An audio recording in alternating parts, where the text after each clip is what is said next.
colleagues, it is great to see you here today. We are, of course, I'm Tisa Mason, President of Fort Hays State University, and we are really excited about the opportunity to move forward with this affiliation agreement. So we're going to do some opening comments. Today is really about answering your questions. I want to give my colleagues an opportunity to tell a little bit about their life stories and how they got to their position, so you just get to know them a little bit, because that's important in community.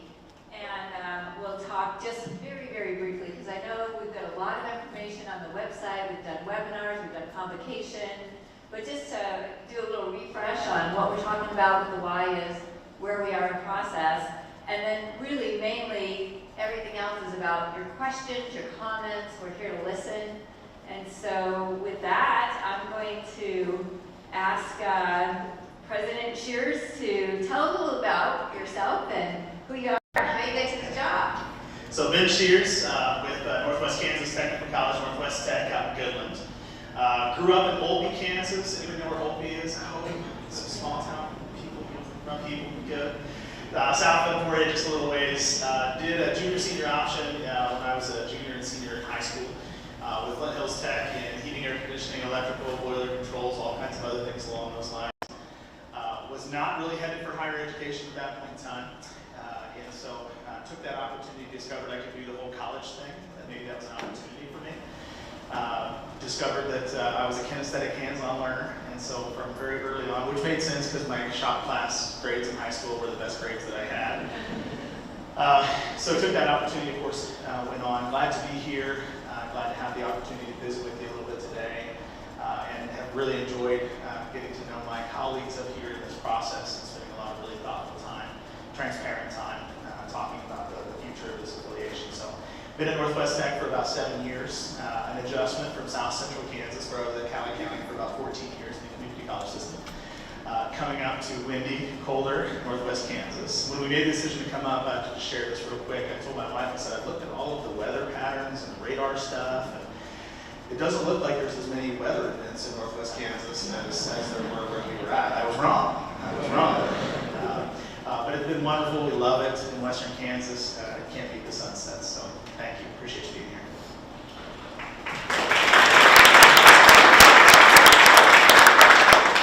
Clearly his future was not in meteorology, so neither is mine. But my name is Eric Burks. I'm the president at North Central Kansas Technical College. I think a lot of you here are familiar, but we have a campus here in Hays. We also have a campus in Beloit. And so I am originally from the Beloit area. If you're familiar with that area at all, about 15 miles north of Beloit is a little town called Jewell. That's where I graduated from high school at. But if you're really familiar with that area of the world, I really grew up in Randall, Kansas, okay, which is barely, well, there's barely anything left. There's a gas station and a stop sign. If you miss it, you probably are okay. But very little town. Grew up with rural roots. Went into education. Was really on the high school K-12 side. So I was a high school business and computer teacher, football coach, track coach. As I moved back home, I have 5 children, and as our 5th one was on the way, there was a sonogram that said maybe we might have some struggles. And so my wife would refute the story, by the way. This is where we kind of have differing opinions on why we moved back.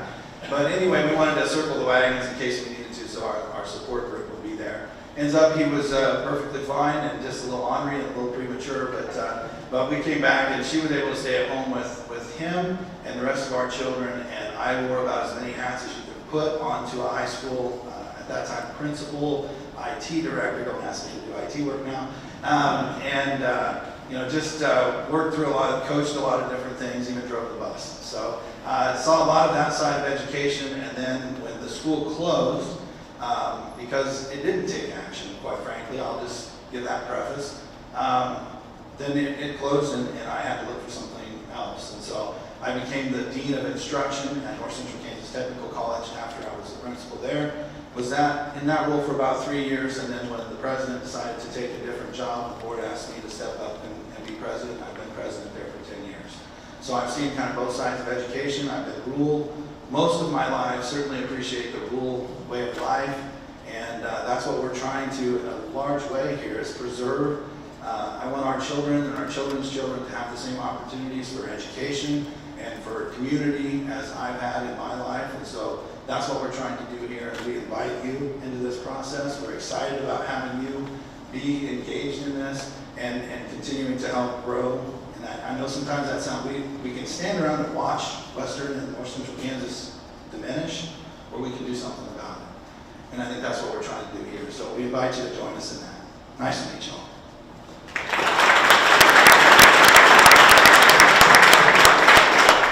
So to build off of what my colleague, President Burks just said, we want to start with the why, our magnetic north, so to speak. And again, we want to really invest in our rural communities in Western Kansas. That's becoming very critical if you're watching the demographic trends. And we also know that there are a lot of traditional age students who aren't going to college these days as well, and that's a very big concern. So our whole framework that we built, the vision, the real metrics of our success is expanding opportunities for students, growing business, and helping communities prosper and thrive in Western Kansas. That's what it's all about. It's not really about each individual institution. It's about our collective whole, making our communities stronger. So I asked President Shears to talk a little bit about the framework, the what, and then President Burks to talk a little bit about where we are in process. And then we're going to open up for some questions, because this is really about a conversation with you, not at you. So I want to give a really quick shout out to a couple folks in the room that I've had the opportunity to work with in the past. That one of the things on a personal level that I've been excited about with the Sport K-State affiliation, I see Mr. John Armstrong back there, I see Joey Lynn back in the back. Folks that I've had the chance to know over 20 years when I first started in admissions back, I think in 2003, when I couldn't figure out even where and what towns I needed to go to. So great gentlemen, and glad to see you here. One of the things that we've really looked at is trying to figure out how we can provide kind of an analogy, if you will, for what we're hoping to accomplish with this. And so the best example that we've kind of come up with is really thinking about this, and again, kind of a tech ed background, that's my jam, in kind of the format of thinking about it, constructing a house, building a house. And the work that we've been doing in the months leading up to this point has really been pouring the foundation and putting the walls on. It's far from being able to move in, right? There's a lot of work that has to continue from this point in time until we actually have the affiliation done. And I think, as was said, Eric talked a little bit about some of that process. But a lot of the work that we've been doing at this point has really been structural in nature. Looking at and trying not to get too far ahead of ourselves, looking at what are the appropriate things that we need to get set up at this stage of the game when it came to language within the affiliation document, as well as looking at potential structure for this. One important piece that I think is always important when we're talking about the structure of this is to really delineate the difference between an affiliation and a merger. And so in higher education, I'm a history guy. That was what my degree was in after I did the technical aspects. And the process of affiliation and merger within higher education in the state of Kansas can be traced back, at least with the technical colleges, to about 1988. At that point in time, around the state, there were about twice the number of technical colleges, there were technical schools at that point in time, that there are today. 5 of those institutions were completely merged and absorbed, 100% absorbed into a local community college in communities around the state of Kansas.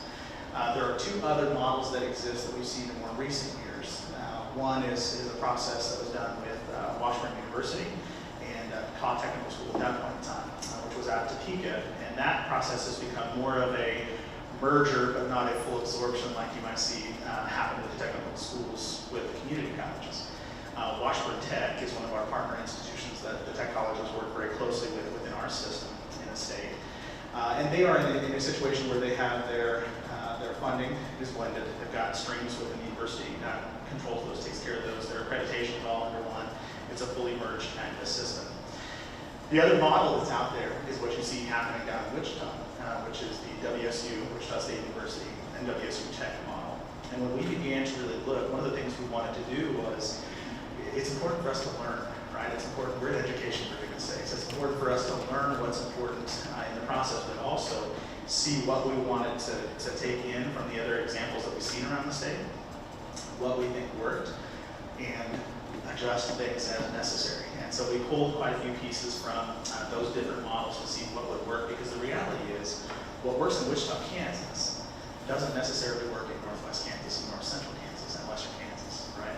And so we needed to figure out how we could see some of the same kinds of successes with the model that we stood up, but make it applicable to a rural environment. And so we focused pretty heavily on that. And so really one of the core differences between the affiliation and the merger that are very, very significant is that each of our institutions maintains its own separate accreditation.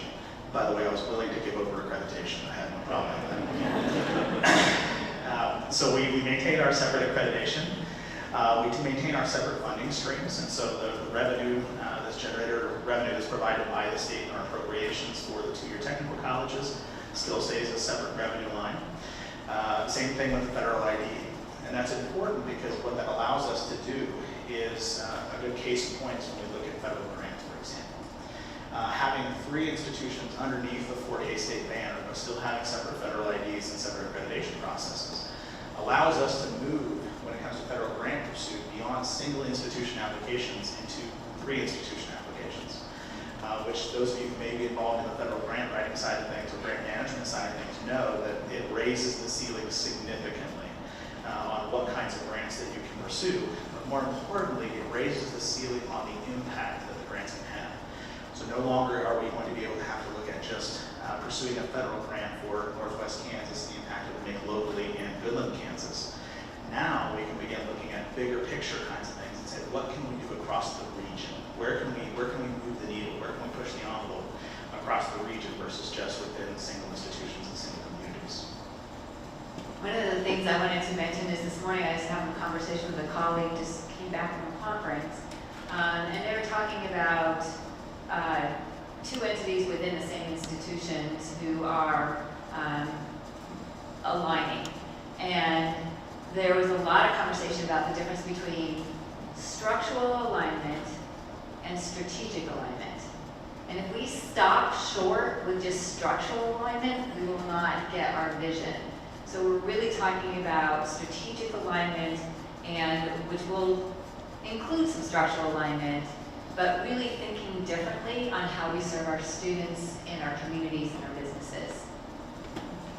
And I wanted to add too, and first of all, by the way, this is the longest that I've ever been in one of these things that Ben hasn't told a story yet. And it's also the first time I've ever heard him say he was from Olby and not mention the chicken. Okay, so is that true? Best chicken in Kansas. There you go. Chicken house. There you go. But no, Ben, and they've had a lot of success at Northwest Tech with the federal grants and has a lot of knowledge on that side. I think, they're also very successful, as I think we all are, in engaging business and industry.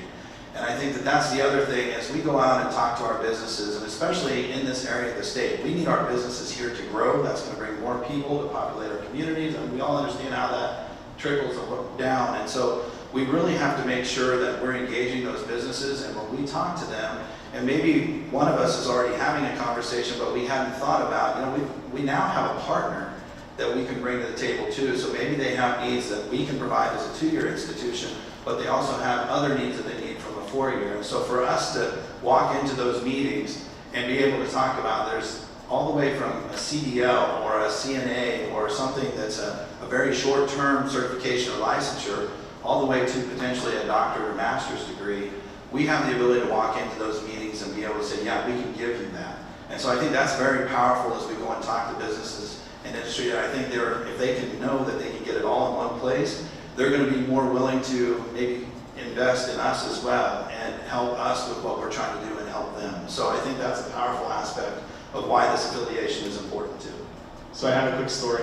I knew you would. So one of the things recently, and a case in point that really draws on exactly what Eric was just talking about, and you all know the demographics, right? We're living the demographics of population change within Western Kansas. We know what they are. We looked at that data with regard to our 17-county service area, which stops just outside of Ellis County. And what we saw was that we had about 3,600 fewer students in the K-12 system today than we had 30 years ago.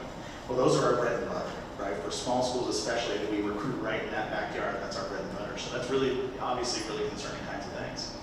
At the same time, we're also talking about locally and regionally on how we can do more and how we can do better with economic development, how higher education can reposition instead of being reactive to economic development all the time. I know we got some growth folks in here.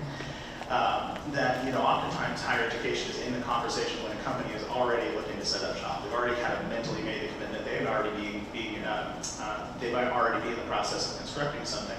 Then higher education engages on how we can do workforce development. We got a phone call out in Sherman County. This has been about, what, weeks ago or so, I think, in that ballpark. That's when I first heard the story. This was right after it happened. So we got a call from an entity that was wanting to set up shop someplace close to Denver, but they did not want to be in the state of Colorado because of the regulatory and political environment of the state. Well, you don't get any closer to Denver than Sherman County and go, right? And so we began this conversation, and one of the things they talked about was, I said, how many employees are you looking to bring? And they said, well, our goal is really within the first handful of years really to get to about 100 employees. And 100 employees in Sherman County is a big deal. In most counties in the state of Kansas, 100 employees is a pretty big deal. And so, one of the things we said, well, what kind of employees are you looking for? And he kind of gave me a rundown of what he was looking for, the split and the types of training and skill set that he needed. And I said, well, we can help with one of those areas, that we can help with programs that we train students already in that. I said, but I can do you one better. The conversation came the day after we announced the affiliation conversations on the 11th. I said, what we're looking to do with this affiliation with amongst the three of us, not only can you have access now to the employee potential that we have within our pool of students at Northwest Tech, we can also open that door within students at Fort Hays State University and NCKTC. And I think that's significant because that's a very different way of thinking about higher education in the state of Kansas, right? Because most of us, if we're operating as single institutions, we want to get our kids planted somewhere. And we want to get them planted in good jobs.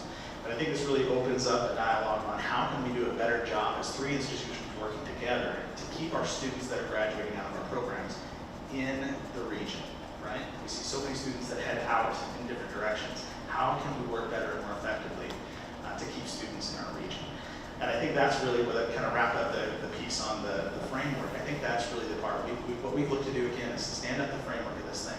But moving forward, this is the part where we have to have all of you engaged. We have to have faculty and staff on each of our other campuses engaged. We have to have employers, significant engagement from employers. Most importantly, we have to do things that are helpful and beneficial to students. That's the North Star of this thing. And so those pieces and those efforts that we'll have with early initiatives and then ongoing initiatives are really what will develop the finishing touches of the house, right? But we also know that even when you get down to the house, you got to remodel. And that would be a shame if we just built this thing and let us stop exactly as Tisa said. If we stop at the structural things, we're going to need to remodel this over time, figure out where we need to make additions, figure out where we need to make improvements for efficiency. So it's an exciting future, I think. Sure. So now I'll talk about the process and kind of where we are. I think, one of the things that I want to also point out is just that, it's so important that you engage in this process, okay? We don't want this to just be, if you put all of your confidence, as you're sitting out there and you've got questions for us, if you came here thinking we were going to answer every one of them and you're going to walk away knowing everything, I'm sorry to disappoint you. That's not going to happen.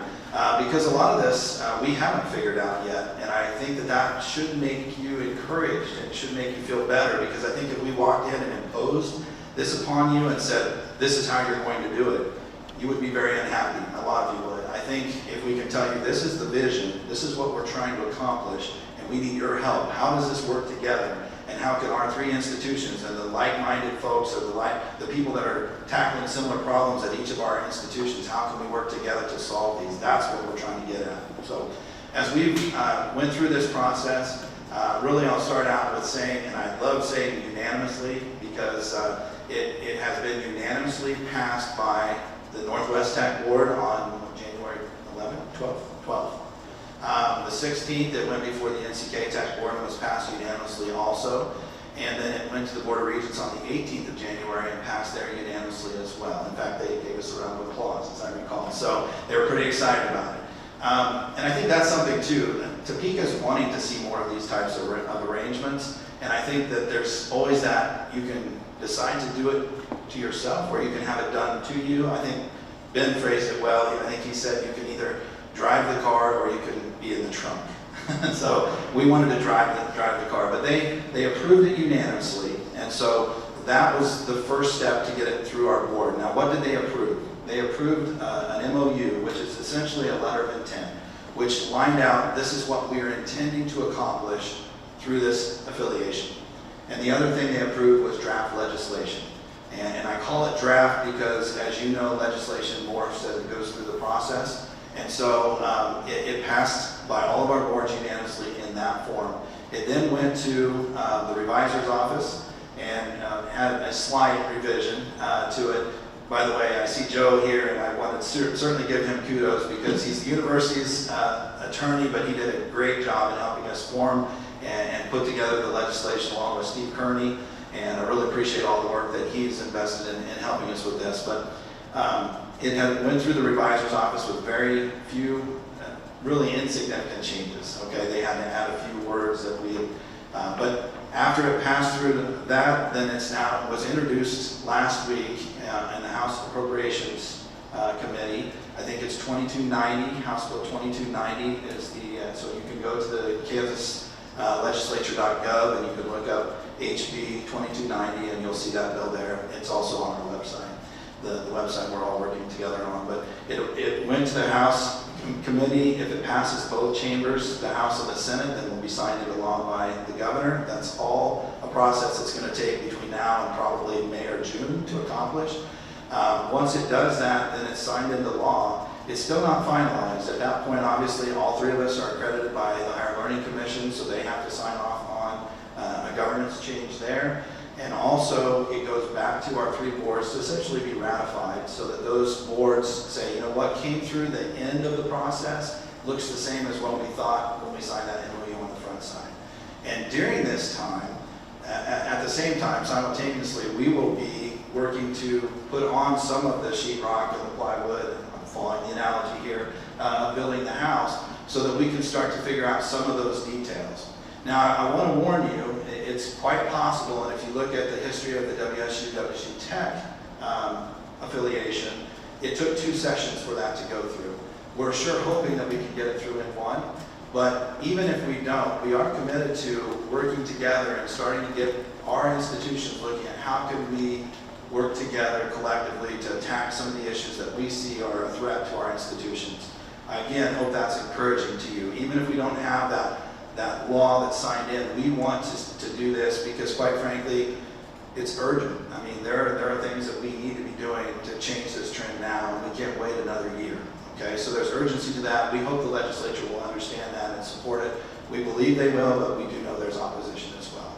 So with that, the other thing that I would just remind you or reiterate is we have to have your engagement. This really involves all of you. If you don't like what it is at the end, you know, it's because you didn't get involved. Because if you get involved, we're going to listen to you. It doesn't mean everybody's going to get their way. Obviously, we're going to have to come up with something that works. But we want to hear all those voices, and we want to try to make this something that's going to work well for all three of our institutions and really be something we can be proud of and that we can see 50 years from now, you know, into that future because we helped make a difference. So at this point, our fabulous VIPs are going to come forward and get some mics. So, and I really wanted to start, I see 1 or 2 students in the audience, but I wanted to give, if there are any students in the audience, you'll be able to ask questions first, and then we'll get to everyone else. Is there a student here that would like to ask a question? No pressure. And of course, if there are students, which I know there are, feel free. We're going to move on to faculty staff since there's a little bit of a gap there, but you can ask a question anytime you want. And also for my colleagues, just remind you, I'm happy to have one-on-one conversations, go to department meetings, et cetera, et cetera. So with that, if you have a question, raise your hand and one of our students will bring you a mic.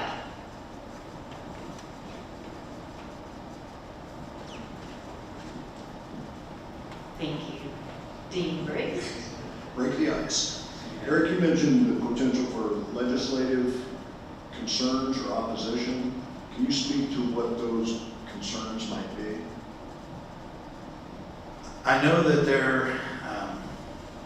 I don't know how deep to go into the weeds on this, but certainly there is opposition, probably mostly coming from community college sector, would be what I would suggest, and I'll just put it at that. I think that there is a sense of threat, and that's not what this is supposed to be. We're trying to do what's best for our institutions, but I think that some might misconstrue why and the intent behind this. And I think a lot of that is rooted, it's unfounded for one, and I think it's maybe a little bit rooted in how the WSU Tech model has played out in Wichita with some of the community colleges there. So I think that's probably where we would expect the most opposition.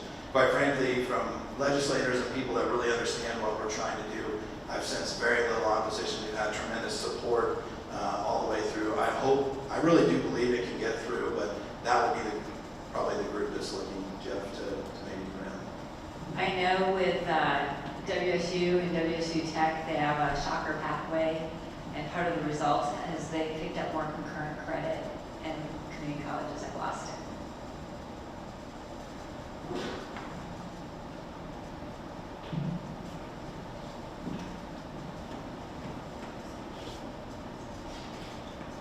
So there's been some potential task force or working committees that have been, I guess, to this point have kind of been outlined. Any idea when the actual work on those would begin? So on March 6th will be an all-day meeting with the steering committee. So it goes from our governance to the steering committee and then to the pilots. So our consultant, we have a consultant that we've been working with. We immediately went out and talked to a nonprofit, I think I've alluded to this before, called Sea Change, and they have funded us to do this work and to hire a consultant and project manager, etc. And so one of the things that we did is to hire a consultant. And we spent a lot of time talking about what we were looking for in a consultant, and our two strongest things is that they needed to understand higher education. They had to have a higher education background, and they must really, really know and understand rural communities. And so we've been working for the last several months with James Page, former chancellor of the University of Maine system. He consults with other higher education on acquisitions, mergers, affiliation. Very experienced, invaluable to all of us. So he will come here from Maine, can't get more rural than that, to Fort Hays State, and we will all gather with our partners from NCK and Northwest, and that will be really the chief academic officers, business officers, and student affairs officers. So that will kick off on March 6th. That will be their orientation. After that, we'll start getting into the pilots. But it was probably 2 weeks ago when we were told that we're ready to start the steering committee, so we're trying to go. I also want to shout out to a couple of my colleagues who are not in the, so first of all, I should say, back up and say thank you. Thank you, nursing, ag, and construction management, for getting tagged if you didn't know it, so to speak. Your reception to this has been great, but collectively, as we talked about where we need to start in academic areas, those are areas that we know are really important to our state and across our institutions in different ways. So a huge thank you to that. I have other faculty and even academic or non-academic departments who have already started reaching out to their colleagues just to say, hey, I want to get to know you, and let's have a meeting, and maybe we can start identifying some things that we can start to do together now. And so to see that type of effort has been really heartwarming. I'm excited about it, but as I promised you in the webinar and convocation, it's going to be incremental. This is not going to be an overnight thing. That's why we talk about the 50-year look. So it's going to be incremental, experimental, trying to figure out what the best practices are and how we hone those. And we're going to make mistakes, and we should give ourselves enough, not only grace, but the knowledge that mistakes are the founding of the building block to great innovation, part of our values. So that's kind of a long-winded, roundabout, indirect answer that all I can tell you is on March 6th, the steering committee will have their first meeting and go through orientation.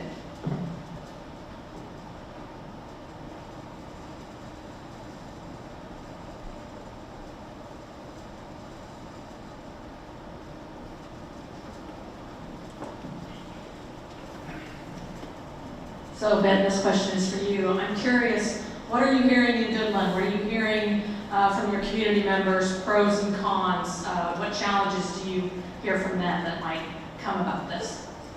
So I'll use our normal Goodland moniker because I think it kind of fits it pretty well, which is life is good in Goodland. It's been really well received. I would say both on campus as well as in the community. We did host a community conversation a couple nights ago, in which we opened it up for folks to come in if they had questions, and we had some retirees that came in. We had some, current faculty and staff that came to listen to me twice for the second time, bless their heart. And then we had a few students that came in and just a few general community members that were just really curious as to what the details of the process were. And so I spent about an hour talking, which is not uncommon for anybody who knows me. But going over a really good framework and then opening up conversation and questions that came through. And I think early on, one of the biggest concerns, and this was feedback we had both internally as well as with some of the board members, was really an identity piece, right? Was really what does this look like for the identity of the institution going forward? And so some of the things we've talked about, those of you who may know anything about Goodland, our colors actually match Fort Hays State. We are black and red, the college is. The college is black and red, but the high school, the school district, the colors match. So we play over the Max Jones facility, which is our basketball teams do, which is the high school's property. And so one piece that I'm kind of excited about, we'll finally be able to play under our own colors within athletics. But identity was really the crux of the question, which was, what does this mean as far as naming? What does this mean as far as colors? What does that mean as far as mascot? And so one of the pieces that we spent some time locally kind of reframing the conversation was to realize we've done this before. In 2012, we rebranded at that point in time, 2011, when we added athletics at Northwest Tech. Prior to that, so currently, we're black and red, we're the Mavericks, we're Northwest Tech. You go back a year before that, and we were blue and white, we were the Tornadoes, and we were Northwest Kansas Area Vocational Technical School. And so we've done identity change before. And so I think, once we kind of had that conversation, really looked at this to say, we made that change in 2011 to add athletics and change the brand and move forward. It was a game changer for us at that time, and it really solidified enrollment, it solidified student life because our students had something to do, which was really important, I think really critical. And so as we kind of reframed that conversation to say, yeah, our colors are probably going to match Fort Hays State. Okay, game on, we've done that before. And then the naming piece, we talked a little bit about this. Legally, our name will change. If you look at the legislation, anybody wants to see that. Our name is Fort Hays State University, Northwest Kansas Technical College. Legal name. Probably not the marketing name, right? We were joking earlier because we'd have to get all 2 or 3 XL shirts to fit the whole name on there for everything. No smalls. Yeah. And so some of those are those pieces that we talk about when we were talking about earlier about finishing the house. Those are the pieces where we need people to engage in the conversation. So what does this look like for a final naming convention for our 2 institutions? It'll contain Fort Hays State in there, absolutely, and it should. Because again, I think we're coming at this, not only are we starting at a position of strength, each of the 3 institutions, we're not in financial destitute situations, we're not sitting with enrollment, crises, any of those kinds of things. We're looking to grow this. So what is the future of that when you build that brand, that broader brand? And as our 2 institutions come in underneath the Fort Hays State umbrella, what does that look like for the overall picture? And we see a bright future. That's really the reality of it at the end of the day. So to come full circle, I would say this, I think locally it's been really well received. Fort Hays State has a lot of local alum, and some that I didn't even know were Fort Hays State alum that are beginning to come out of the woodwork to talk to us, which is really cool. And I think really exciting. And some people that are already engaged with us that we found out through the process are Fort Hays State alum. And so I think what it really does is, again, locally it strengthens that connection. And so I'm excited about that in our communities as well.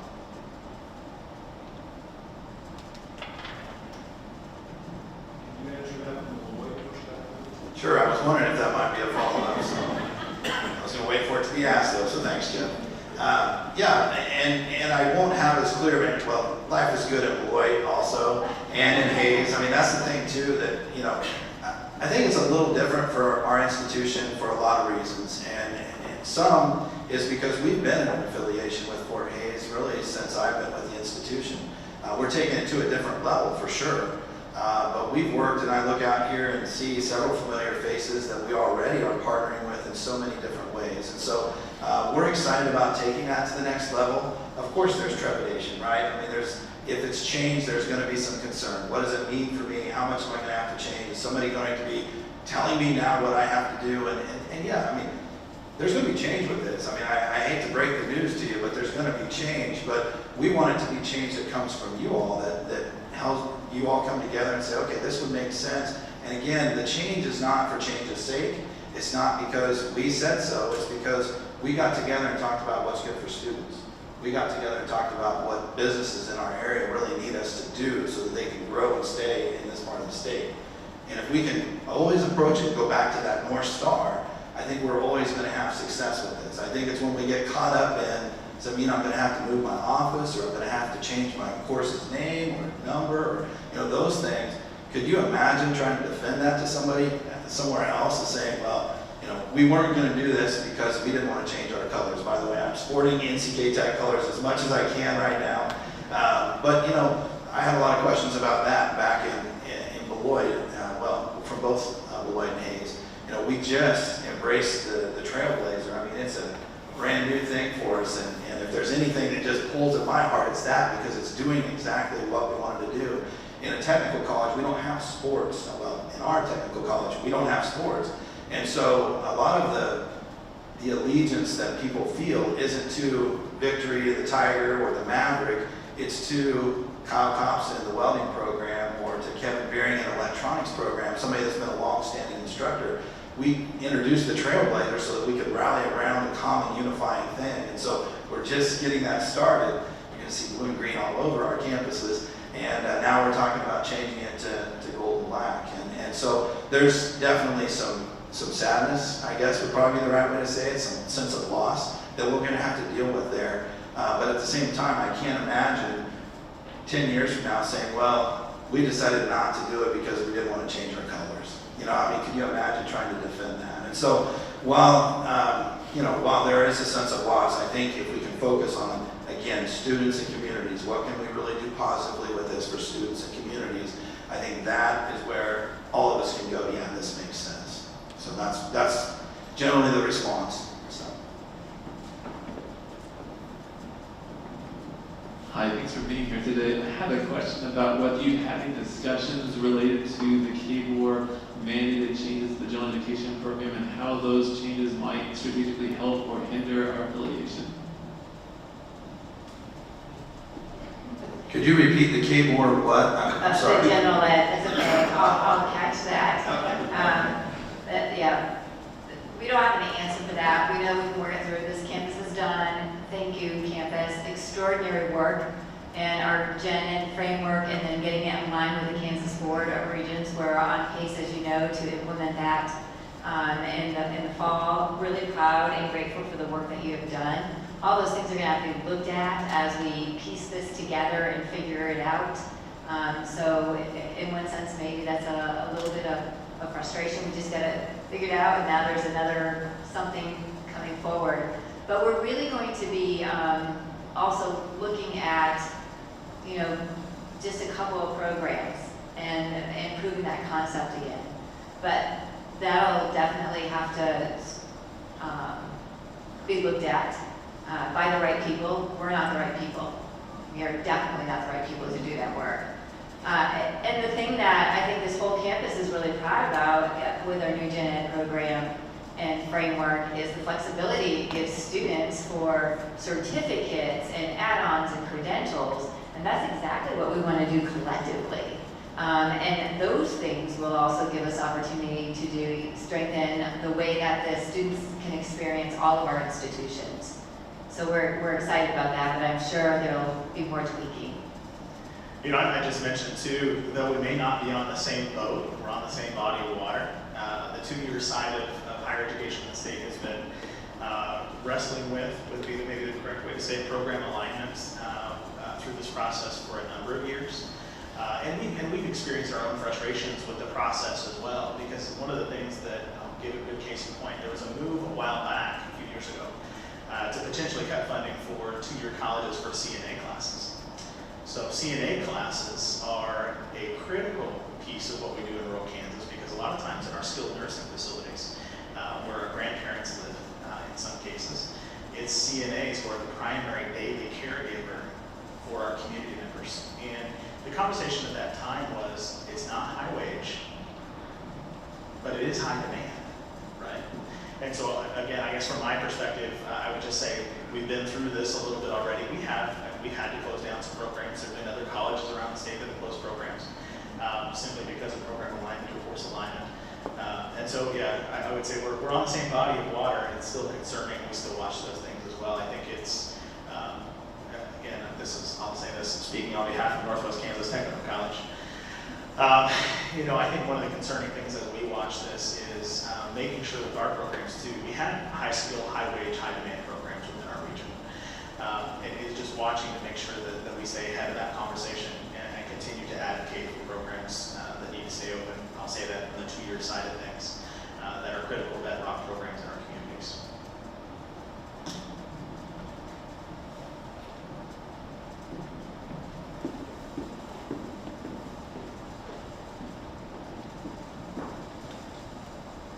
Hi, I have a two-part question. So I'm Jenny from the Department of Nursing, and we are super excited, whether it is working with our stakeholders, or as you talked about the opportunity to partner with federal grants and have a pathway with your medical assistant program, or with the NCKTC nursing program.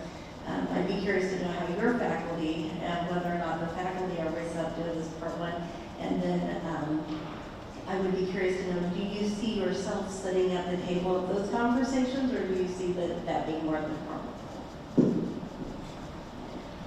First of all, we're very excited and want to work together.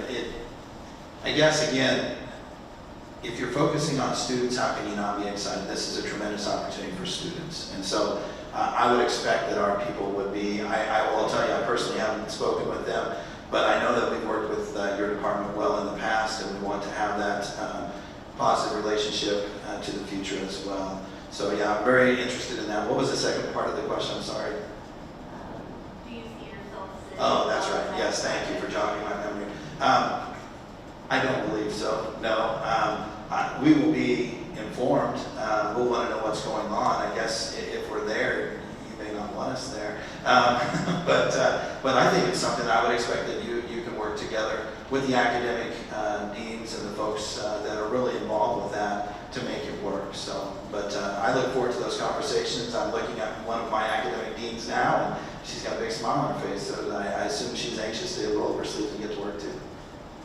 So if you go to the framework document with that diagram on the back, which I believe is posted on our website, our Affiliation website, we keep posting more and more things there. You'll notice that the academic pilots that go up to the steering committee, so where we'll have our provost and deans of instruction, so there is a flow to it, but the work, the idea generation will rest with the departments.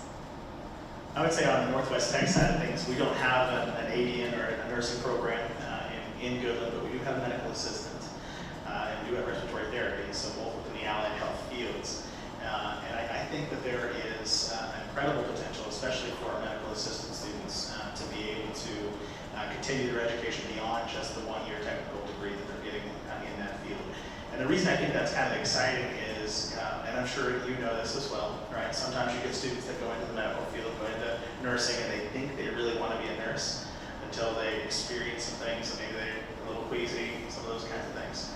The beauty of, I think, pathways like this, whether it's a student who's taken a CNA that has now lifted themselves up into a different situation in life and they want to continue their education, or a medical student, assistant student who wants to continue on, they've proven they want to be in the field, and I think that's significant. I think that means something, that they've been exposed to what life is like in allied health, and they want to continue it. So we're looking forward to it. Yeah. And I'm really excited what we did with the Hayes Hair Academy, adding the business certificates. So especially in the trades, I see a lot of pathways where we can not only do the stackable, but some of those students may want to come over to a Faulkner Challenge. We may be able to help incubate some of those businesses and those communities through some of the resources that we have on this campus and working collectively with our colleagues. And honestly, we know that we have some students that came here that may not have been ready for Fort Hays State that are struggling. And if we have seamless processes where we can get them into a wires and pliers kind of program, we save a student, we graduate them, and potentially they come back and add more Fort Hays credentials. In fact, just this morning I was hearing from an alum from Fort Hays State, and his son came here and struggled and ended up leaving us, going to NCKTC, got his degree there, and came back to Fort Hays and finished. But to do that, he had to go through a lot of barriers. If our advising system is working right, ultimately when we get there, this would be more seamless. And it won't be, so this is probably my filter, it won't potentially be any shame attached to that. It may be moving through it and not feeling like you failed, and then being able to stack and to build and to have compassion and to just help our students find their own untapped potential to align with where they are in their life and to move forward as contributing members of our society.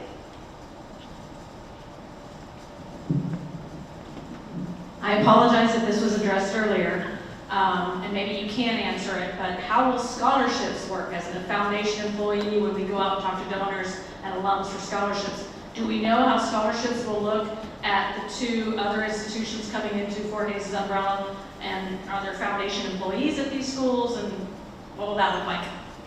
Yeah, well, I'll start off on this one. So we do have, each of our institutions has its own separate foundation. And we have had some discussions around this point. So our local foundation will still be our local foundation. And so really what we're looking at, and again, because we have to be very, very careful with the affiliation process, that the funding streams stay separate. And so our local foundation will continue to fund local scholarships for students, same way that the institution will for institutional scholarships to students. At the same time, one of the things that I hope we do see, I came from a fundraising background, that's what I did for 5 or 6 years before coming to Northwest Tech. I love Blackbot, I love Razor's Edge. I don't have Razor's Edge right now. And so when we think about some of those things, we think about, how can we adjust what we do to be more efficient with the work that we're doing and relying on expertise of others to be able to prove what we do. So those are those kinds of organic things that we kind of talked about earlier where we're hoping, I want our foundation staff to reach out and make that connection because there's expertise that the university brings to smaller campuses, as well as hopefully regionally we begin to start to talk with regional employers about how they support the collective. Because I think that's a piece too that as we look at, we have a pool of employers that are on our advisory boards for our technical programs. They provide equipment, they provide donations into our programs, those kinds of things. Eric has them, the university has them. But all right now, for the most part, they're probably mostly siloed around individual institutions. Well, the same thing happens from a hiring standpoint as well, right? We have a lot of employers that are really closely connected with our college that hire a lot of our graduates. So again, how do we build that broader network? In particular, I'm interested from an economic development and job standpoint. How do we broaden that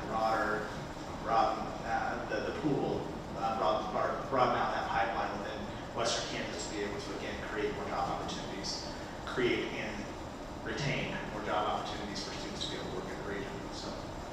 And just like Ben talked earlier about the grant opportunity, I will tell you, I think it was about December, I was meeting with one of our donors, and the conversation came up in the last legislative session. They gave tax credits to donors only for technical colleges. So we have the opportunity to leverage and go to our donor and strengthen our partners, saying, can you give money to both of our partners? Because we can't get the tax credits, but we can get that to them. And so there's a lot of different things that, and we haven't even dipped our toe in the water of creativity and how we stay in alignment with our processes, but yet explode the cooperation bait.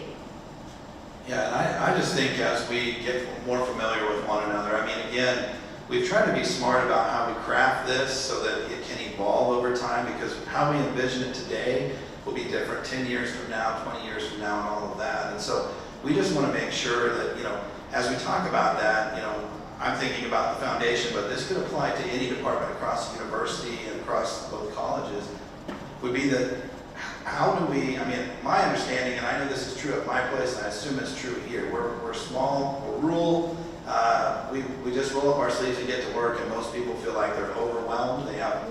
They're doing the job of 2 people instead of 1 or maybe 3 people. And so, and this is going to be more work to start out with. Again, I'm not going to sugarcoat it, but at the same time, I think as we evolve and we realize, man, we need some help in this department. And we personally, or as an individual institution, couldn't afford to hire a person to help with that. But could we collectively hire somebody that could help, because we have somebody that's kind of tackling that same thing at all of our institutions or in all of our foundations or whatever it may be. And so I think as we can tackle those things and really lock arms and say, we're partners here, we're working together, we're all heading in the same direction, we have the same vision, then we take away that competitiveness, we take away that individualism as much, even though we want to maintain our identity, but we also want to be able to capitalize and leverage the partnership to be able to be more efficient and to get some help for our people that are overwhelmed. Kind of expected to cheer after that. Well, Dr. Mason, I was very excited to hear you say that about us being able to redirect students from the beginning as the probation suspension officer at Fort Hays. My question, and part of where that has left us in the past, is are we going to align our academic calendars? Because oftentimes, if we wanted to send somebody to NCK that has an appeal before school starts here, like a week before, they already began, and we never want a student to start behind, because that's not setting them up for success. So I'm just wondering if that is something that you would envision, that we would have some type of alignment so that it would make it more possible for a student who is struggling and would have an opportunity at either of the other institutions, that we could still make that happen the week before classes would start. I don't know that I want to chime on this to start, but I would say I'd be curious how many more vacation days y'all get.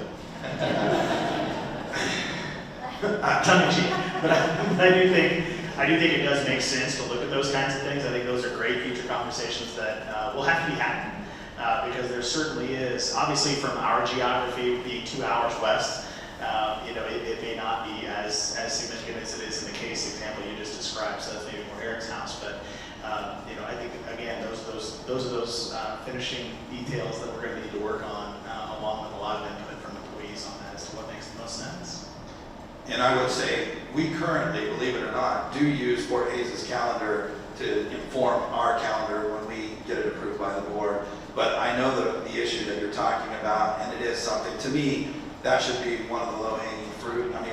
There's more to it. It would have been changed already by now if it was just snap your fingers and say, let's do it. But at the same time, I think it makes sense, and it is a barrier for students. So, and I think, thank you for bringing that up, because I think that's exactly the type of thing that we need all of you to bring to us, because we don't always know. I did happen to be aware of this one, but I'm sure there are dozens, if not hundreds, of other barriers that we have for students that really it's just, didn't even realize that was a problem, and some of them will be, it's changed next week, it could be that easy. For some things, we just have to know that it's an issue. So, and some of them will take much longer than that as we evolve. That was a really great example, Patty, so thank you for that. In my vision, though, the student never gets to have a conversation about probation, because we recognize what's going on in their life earlier, and we're able to get them to the right program, and they never have to sit through a probation hearing. I know, a little Pollyannish, maybe idealistic, but that's where we're going.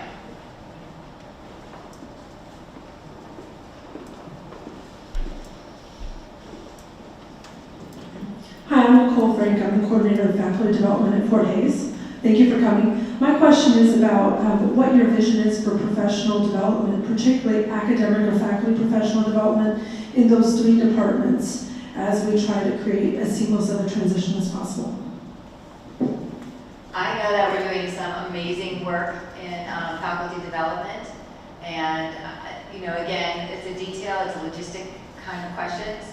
But I can tell you for Fort Hays State University, when I look into the future, I've got 3 things that I'm watching.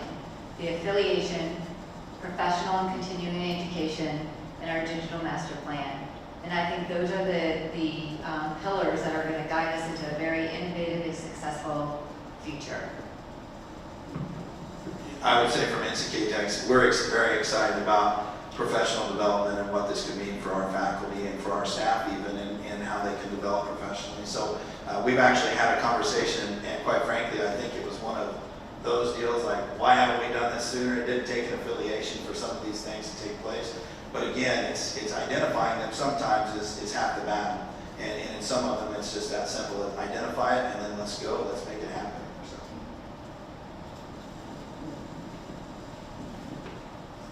So I think one of the benefits to this is that students will be able to take courses across different institutions that may not be offered in one or the other. At Fort Hays State, we have a really strong virtual college option. So how would transportation, virtual classes work with the affiliation?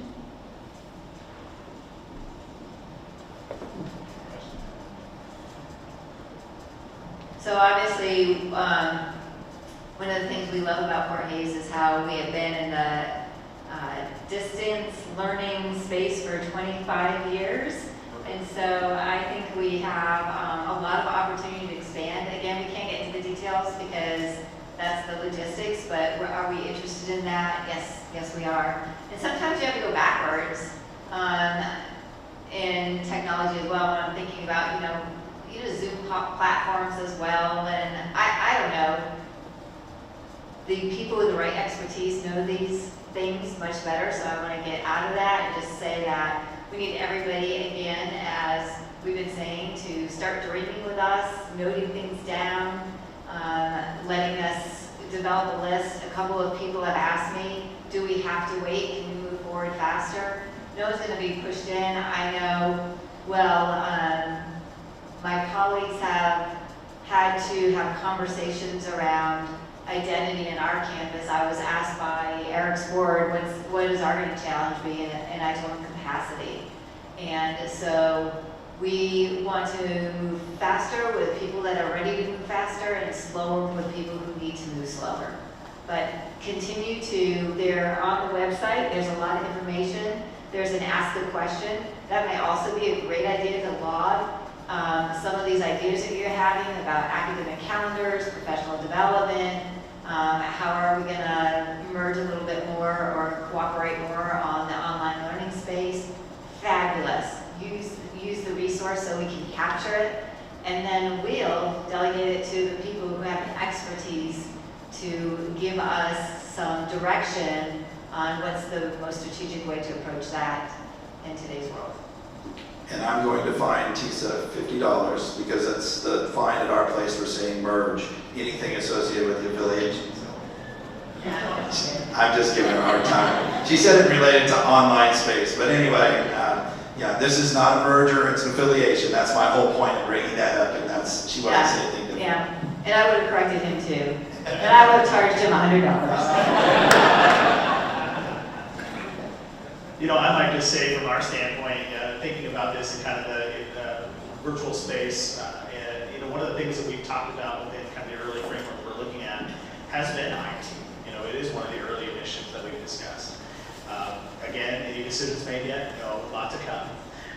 But before coming to Northwest Tech, I was at County, and we have Blackboard down there, and we have Moodle at Northwest Tech, which gets the job done, right? I would compare it to driving a Pinto, when I'd really like to be driving. I'm a Ford guy, so F-150 truck, XL edition, that kind of stuff. So when I think about Blackboard, I know it has a tremendous amount of a greater functionality than we have within Moodle, and so I think that expands the capacity for what we can do in distance learning. In our case, again, we've been focused in wire suppliers programs since 1964, very, very hands-on. We don't want to change that necessarily, but at the same time, we also have programs, an early childhood program that we just stood up that's completely online. And so those are some components where we know that we also have to make some changes with how we deliver in order to meet the needs of students. And to do that, we need to be able to do that in the best ability, the best capability that we have to do that. So that actually may kind of touch on both questions of the professional development piece as well. I would say that when we look at that, from a curriculum design standpoint, having some expertise or being able to bounce some ideas off of somebody that has that expertise, incredible. Would love that, absolutely. At the same time, so that it doesn't also sound like it's always one direction, us coming to look at the university for help, we have some incredible technical faculty. And we've got a guy, I'll pick on him for just a minute, named Ori Garrett, who's one of our diesel technology instructors, who probably has the best classroom management skills that I've seen in 20 years in higher education.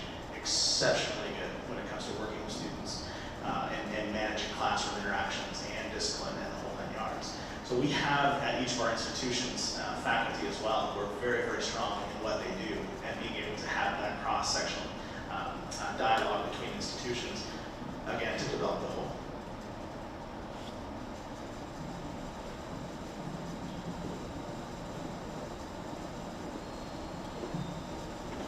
Hi, Mark Griffin. I'm the CIO, and I've heard some buzzwords that kind of affect me: Blackboard, Blackbot, Razor's Edge, seamless stacking, and all kinds of things that potentially we could be sharing with someone. And so let me preface my actual question with the statement that I'm excited about this opportunity. I think it's great for 4 days. People that know me, who I've been here forever, and so this is fantastic. But I have concerns, and talking about dreams, I don't want them to turn to nightmares for me. And so do you have any thoughts or any preconceived notions what technologies we may share first, or I don't want to say merge, but share? It's $50, maybe 100 if you do. I would say, in watching a little bit with the Wichita State WSU Tech model, one of the things, and this may be something you find interesting within this, I think what we got to look at is the low-hanging fruit first, right? You got some big things to tackle in the room. We talk about changing, even for our institution to move off of Moodle. That's a monster change. It involves a lot of people and a lot of time, a lot of effort. I think we look at some of the low-hanging fruit pieces first. In Wichita, one of the things that they did I thought was pretty smart was as soon as they got their affiliation done, they rebid the contract on their broadband. And so that was a piece, low-hanging fruit from an IT side, that they went back to their provider and said, hey, we're not just coming at this now as 2 separate institutions, we're coming at this as a collective, what can you do? And so in going through that process as an entity, a broader entity, they were able to reduce down significantly the cost for what they were paying for the broadband. So I don't know if that got put back in the IT budget, but nonetheless, the cost lowered. So I would say, looking at some of those kinds of things, and again, as has been said, Lord help us if I'm the IT expert in the room. Those are pieces that have to come from the institutions and from the experts in those to see what makes the most sense. At the same time, you are listed as one of those primary areas that we're going to focus on. Congratulations. Mark. Yeah. Thanks for volunteering. We saw your hand go up. And by the way, thanks for your patience on your question too. But the truth is, if we can't talk to each other, how are we going to make this happen? I mean, you've got to identify low-hanging fruit, the things that are simplest, but you also have to identify the things that are most critical. And if we can't talk to one another, communicate, share student information that we're going to have to share, then that's not going to be possible. And so I think I know you can understand that. And so it's just something that we're going to have to work together on. But again, we understand, and again, I'm a former IT guy. I don't want to tackle this, but I understand the challenges that it does create for you. And we're going to be very empathetic towards those and very supportive to try to make sure those things that are critical that have to happen, that we can work together with you and the folks at our campuses too, to make it as easy as possible, even though I know that's a relative term.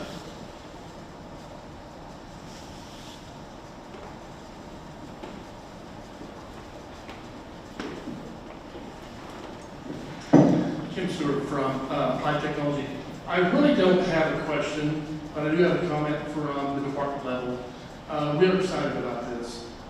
We have worked in the past with NCKTC. We have a welding partnership that's at the department level. We've made it work. Their kids are on our campus. We morphed into a second-year program where their kids take some of the classes from us. They take those credits back to NCKTC. They get an associate's degree. They have the availability to go to a 4-year degree with us. So we have made these situations work through these entities before. Through Goodham, we have also worked with articulation agreements with our Bachelor of Technology Leadership. In fact, they were our first agreement. And so these partnerships are out there to better these kids that we have had access with. And I've relished the opportunity to work with Eric and also Ben in the past. So we're all Awesome. And it's been, the pleasure has been mutual. Kim's been completely supportive. Again, when you strip away I'm going to say the egos, the whatever else that gets in the way, that how it affects me, if that's the only focus, then this isn't going to succeed. I mean, we're going to have a lot of struggles at least to make it succeed. But if we go back to students, if we go back to businesses and what's best for our communities, I don't see how it can fail. And so I think that's the mindset that I would challenge all of you to really adopt is this is for students. We're doing this for students, and let's find a way. And that's what Kim has done with his department. And one of the examples that I always like to tell the story of almost everywhere I go, and he knows where I'm going with this, but he tells stories too. Yeah, I tell stories every once in a while. Danae Bushcutter, who is our welding instructor in Beloit, and we're just so fortunate to have her. And she was one of the first people at a meeting we had like this when we first announced that stood up and said, much like Kim, I'm very much in support of this. I'm excited about this because she lived it. She was a student, and she's heard me tell this story, so she won't be too embarrassed if I say it, but when she first came to us, I remember I met her and her mother at some event. I don't remember a recruiting event or a competition that we were having in our welding department. And her mother was very concerned about her, one, going into welding, which is dominated by men, not a lot of females in that profession, and also just her readiness to go to college. Okay, she had real concerns about those two things. And I thought, man, you're going into a pretty tough program because our welding program is pretty extreme. I mean, it's very demanding. But she got in there, she kept her nose to the grindstone, she got through, and she heard about the program that Kim just mentioned where there's an associate's degree where they can come to Fort Hays' campus, to the campus here, and take those classes and end with an associate's degree that's actually reverse transferred back to us. We award the associate's degree, but the classes were all provided by Fort Hays. I love telling legislators about this because the only cost it was for the diploma. You know, I mean, that was the only additional cost. We had some classes that there were room for more students. They had the equipment already. The curriculum was there. It was perfect. Well, Danae saw that and she goes, you know what? I feel pretty good about my college experience right now. I'm loving it here at Fort Hays. And so she went on and took her bachelor's degree. Ended up doing an internship with Crossland Construction, I believe. And anyway, how we ended up with her coming back to us because she's way overqualified and could do a lot of other things, but we're tickled pink to have her. But she's a poster child. I remember running into her in your building, at the Katz building, and I didn't recognize her because I'd always seen her with a welding helmet on before. She cleaned up pretty well. I mean, she was all dressed up and interviewing with folks there, but just tremendous. And again, think of where that started. And I left off one point. She's from Nebraska. So we stole a student from Nebraska. I tell legislators that every time. We brought him into Kansas. She's still living in Kansas, but she started out with concerns about being able to finish a certificate, and she ended up getting a bachelor's degree. Sometimes it's just exposing students to that, building success upon success, getting that positive momentum, instead of throwing them off in the deep end, where maybe it's sink or swim and too many sink. We help them say, no, here's another path. And again, the path's going to be different for every student, we know that. But we're providing more pathways for more students that can look to Fort Hays and NCK Tech and Northwest Tech as an option and see it as a success. And the more success stories we can write, that will spur more and more success stories because that word will get out. So that's the momentum of what we're talking about, and I love your comment. Hi, Eric Duran, Applied Technology. I just want to start by saying this would have been perfect for me. I grew up in Todd County, went to Todd Community College. Trades were my thing. Nobody's perfect. That's okay. Trades were my thing. And so this would have made a seamless transition possible, where it was pretty sticky before because I lost hours transferring in. And it wasn't ideal, but this would have been, looking back 15 years ago when I was in question though is, in its inception, the affiliation with the partner institutions, were those chosen based on region? Were they chosen based on programs, which better align with Fort Hays State University? And this may be premature, but are there any talks about expanding this or growing this to a broader region? So you're talking about the institutions involved, correct? Yes. I'll let my colleagues answer, but this is how I would answer. They're chosen by relationship. We have utmost respect for one another. We trust one another, and we work well together. And so Ben approached, Eric got to the table, and it was really a mutual exploration. We spent a lot of time thinking it through. What's our magnetic north? Why are we doing this? How do we get clear on this? How do we build it enough where we can turn it over for the experts to then really start the design process?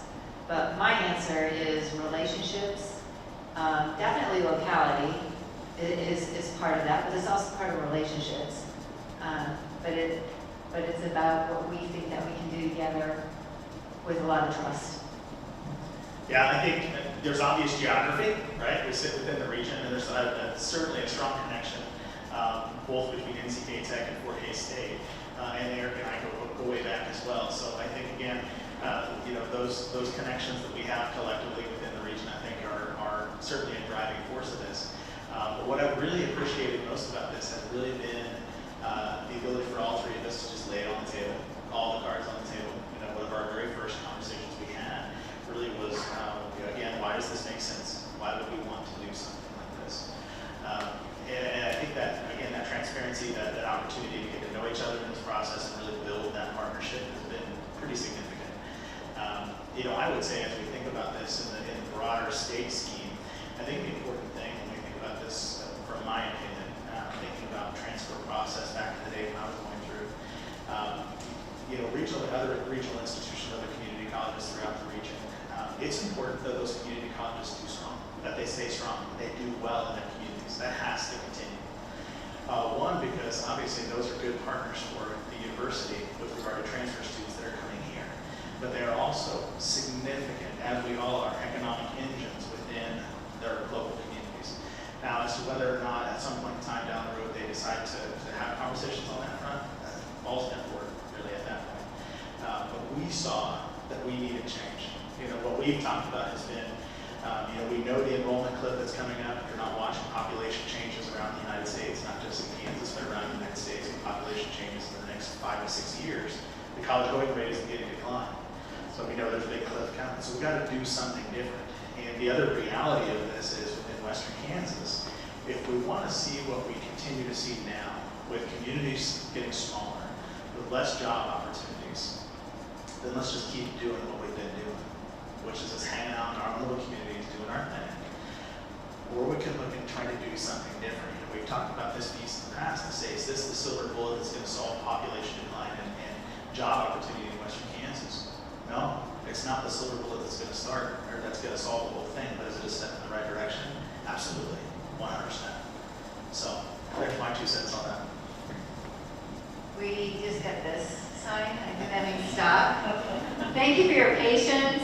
Thank you for coming out. We're actually getting in Eric's car, going over to NCK Hayes campus to have the same conversation with their community. So thanks for your engagement. Again, look forward to more work that we're going to do, your thoughts, your ideas. Thank you for being here. Have a great day.